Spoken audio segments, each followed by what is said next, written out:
Pai, eu quero te adorar, sentir tuas mãos me tocar. A tua presença me trouxe amor. Pai, que o seu nome seja reconhecido como santo. Venha o seu reino. Dá-nos cada dia o alimento que precisamos. Perdoa-nos os nossos pecados, assim como perdoamos aos que nos têm ofendido. E não nos deixe cair em tentação. Amém. Sejam bem-vindos. Vamos aprender ouvindo e acompanhando a palavra do Deus Altíssimo, que é o Filho amado, o nosso Senhor. Em Apocalipse 19 versos 12 a 13 fala que ele se chama a Palavra de Deus. Estarei colocando vídeos com as notas abertas. Por favor, pause o vídeo para ler as notas. Estou utilizando a versão Bíblia Livre para Todos. Eu pretendo colocar capítulo a capítulo de Mateus até Judas.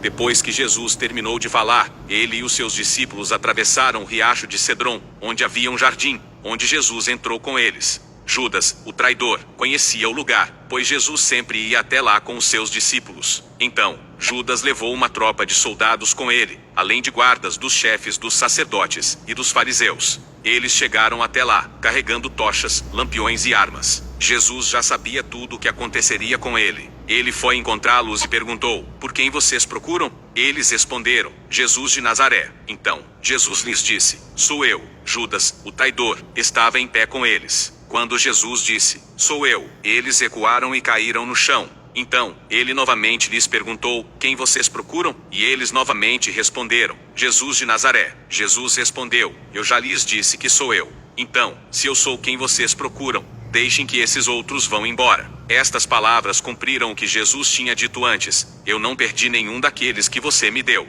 Então, Simão Pedro tirou uma espada e atingiu Malco, o empregado do grande sacerdote, cortando sua orelha direita. Jesus disse a Pedro: guarde a espada. Você acha que eu não deveria beber do cálice que o meu pai me deu? Então, os soldados, o comandante da tropa e os guardas dos judeus prenderam Jesus e amarraram as suas mãos. Primeiro, eles o levaram até a casa de Anás, que era sogro de Caifás, o grande sacerdote naquele ano. Foi Caifás quem falou para os judeus: é melhor que morra apenas um homem pelo povo. Simão Pedro e um outro discípulo seguiram Jesus. O discípulo era conhecido do grande sacerdote, e, por isso, ele entrou no pátio da casa do grande sacerdote com Jesus.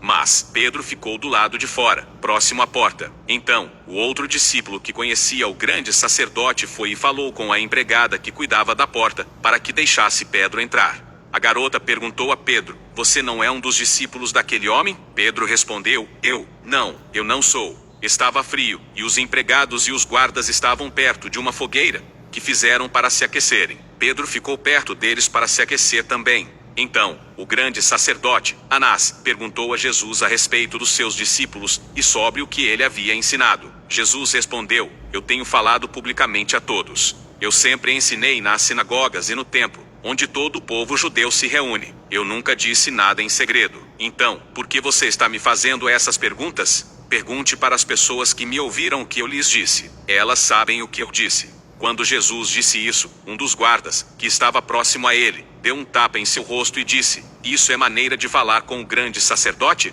Jesus respondeu: se eu disse algo errado, então, mostre a todos o erro. Mas, se eu disse a verdade, por que você me bateu? Anás enviou Jesus, com as mãos ainda amarradas, para o grande sacerdote, Caifás. Enquanto Simão Pedro ainda estava perto da fogueira se aquecendo, as pessoas lhe perguntaram: você não é um dos discípulos dele? Pedro negou e disse: não, eu não sou. Um dos empregados do grande sacerdote, um parente do homem a quem Pedro cortara a orelha, perguntou: eu não o vi com ele no jardim? Pedro negou de novo, e, logo em seguida, um galo cantou. No dia seguinte, bem cedo, eles levaram Jesus da casa de Caifás para o palácio do governador romano. Os líderes judeus não entraram no palácio porque, se eles o fizessem, estariam cerimonialmente impuros, e eles queriam estar puros para comerem a refeição da Páscoa.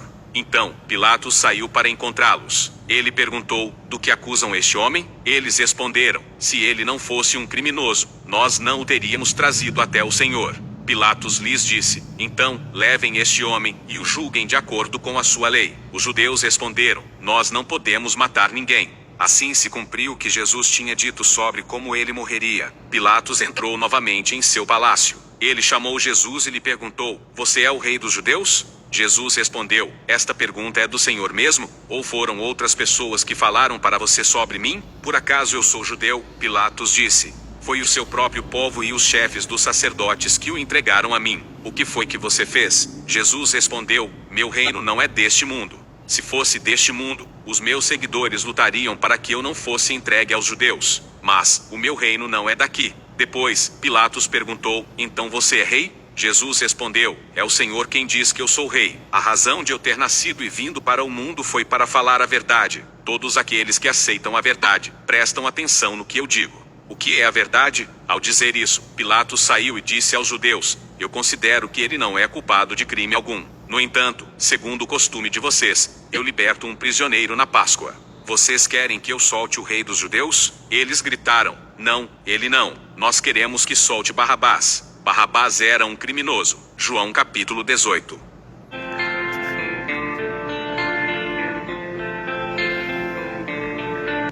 O apóstolo Paulo falou uma coisa muito importante na sua despedida. Confira em Atos dos Apóstolos capítulo 20 versos 25 a 35. Agora, eu tenho certeza de uma coisa, de que vocês, para quem eu anunciei o reino de Deus, não me verão novamente. Assim, declaro a vocês, hoje, que eu não sou responsável caso alguém se perca. Eu não hesitei em contar a vocês tudo o que Deus queria que soubessem. Cuidem-se, e cuidem também de todo o rebanho, que o Espírito Santo lhes deu para que o acompanhem, e o guardem. Cuidem da igreja de Deus, a qual ele comprou com o sangue do seu próprio filho. Eu sei que, depois que eu for embora, lobos ferozes chegarão para atacá-los, e irão espalhar o rebanho. Surgirão, dentro do seu próprio grupo, homens que irão torcer o que é certo e bom para conseguirem seguidores para eles mesmos. Então, cuidado.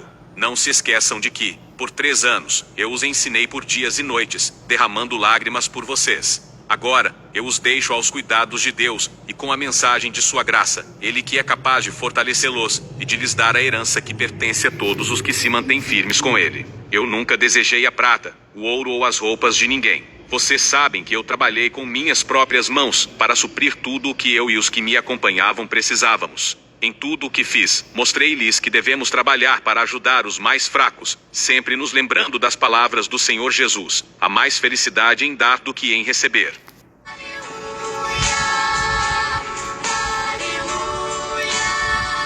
Yahvé, Deus Altíssimo, no poder da tua palavra, seu Filho amado, o nosso Senhor, nos abençoa e nos guarda, nos ilumina e nos guia por um bom caminho.